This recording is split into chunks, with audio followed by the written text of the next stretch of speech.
বিধায়কের উদ্যোগে সম্প্রীতির বার্তায় ইফতার মজলিস। পূর্ব বর্ধমান জেলার মেমারি বিধানসভার বিধায়ক মধুসূদন ভট্টাচার্য সহ মেমারি বিধানসভা তৃণমূল কংগ্রেস কমিটির উদ্যোগে অভিষেক অনুষ্ঠান হলে ইফতার মজলিস করা হয়। প্রায় 750 জন রোজদার এই ইফতার মজলিসে ইফতার করেন। এই ইফতার মজলিসে উপস্থিত ছিলেন বিধায়ক মধুসূদন ভট্টাচার্য, প্রাক্তন বিধায়ক অধ্যাপক ডক্টর আবুল হাসেম মণ্ডল, পূর্ব বর্ধমান জেলা পরিষদের দলনেতা ফখতার কয়াল, মেমারি পৌরসভার ভাইস চেয়ারম্যান সুপ্রিয় সামন্ত, মেমারি শহর তৃণমূল কংগ্রেস সভাপতি স্বপন ঘোষাল সহ জেলা বিধানসভার বিভিন্ন অঞ্চল ও শহর তৃণমূল কংগ্রেসের নেতৃত্ব ও কর্মীবৃন্দ। এদিন এই ইফতার মজলিস থেকে সম্প্রীতির বার্তা দেন উপস্থিত সকল অতিথিবর্গ। ব্যুরো রিপোর্ট, আমাদের টিভি। আজকে কাদের উদ্যোগে ইফতার মজলিস?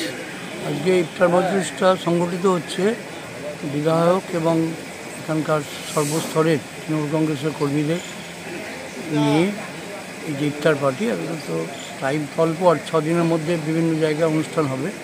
আমাদের মেমারিতে বিধানসভা ক্ষেত্রে আজকে হচ্ছে অভিষেক বিয়ে বাড়িতে। এখানে কি প্রার্থী থাকবে নাকি? প্রার্থীর আশা করা ছিল, কিন্তু অগ্রদ্বীপে ওনার একটা ওখানে অন্য এনগেজমেন্ট করার জন্য উনি আসতে পারবেন না। কাল রাত্রে আমাকে বলে দিয়েছেন, উনি শুভেচ্ছা জানিয়েছেন সকলের প্রতি। কতজনের আয়োজন করেছেন? এখানে আমাদের আছে 700-750 রোজদার এবং আমাদের যে স্বেচ্ছাসেবক, তাদের সব উপস্থিতি নিতে এটা হবে। এই ইফতার মজলিস থেকে কি বার্তা রাখছেন? ইফতার মজলিস উপলক্ষে বার্তা হচ্ছে শান্তি এবং সৌহার্দ্যের বার্তা, সহাবস্থান সর্বোচ্চ, যাতে এই যে বিজেপি বা কেন্দ্রীয় সরকারের যে সমস্ত ধান্দাবাজি নীতি বা সম্প্রীতি নষ্ট করার যে নীতি, সাম্প্রদায়িকতার যে বিষ ছড়ানোর যে পদ্ধতি, সেগুলোকে যাতে কার্যকরী না করতে পারে। যদিও পশ্চিমবাংলা কোনোদিনই সম্ভব হবে না সেটা, কিন্তু তবু মাঝে মাঝে তারা তো রাজনীতির স্বার্থে এসব করে চলেছে। সেইগুলোর প্রতি সকলের সতর্কবার্তা, তার সঙ্গে সঙ্গে সকলকে সৌহার্দ্যের বার্তা।